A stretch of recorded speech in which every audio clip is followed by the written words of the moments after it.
นี่ก็ย่างตีไว้อันทรงปกติเราก็เจอไอ้โหนี่เอาย่างตีไว้เลยผ่านมาเคยกวดแหละเคยกวดเคยปัวแหละกวดแล้วกวดแต่ว่าก่อนนั้นเช้าก็ว่าคือว่าหัวเจอคือว่าบ่อยาก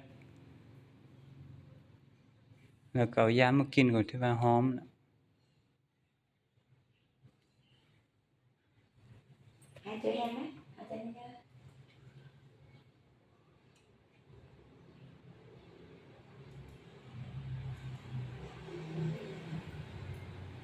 แดงแต่ยุ่งนี่เนาะซ่องเนาะเฮ็ดเอโกเนาะ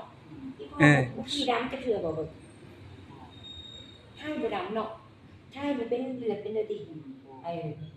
นี่ซิเนี่ยอยากอีโกเบิ่งว่าเจ็บแม่นกระเพาะลำไส้บ่หรือว่ามันเจ็บบ่เด้อได้แท้เฮ้ยจุดอยากฮู้จุดเจ็บหั่นนะไปปื้อไปจิไปจิไปปิไปไปปื้อ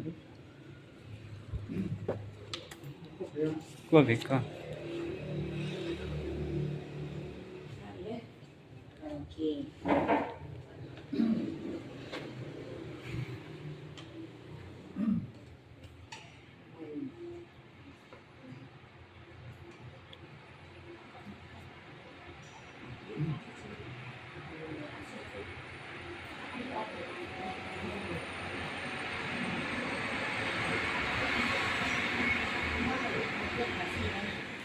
วันนี้เนาะ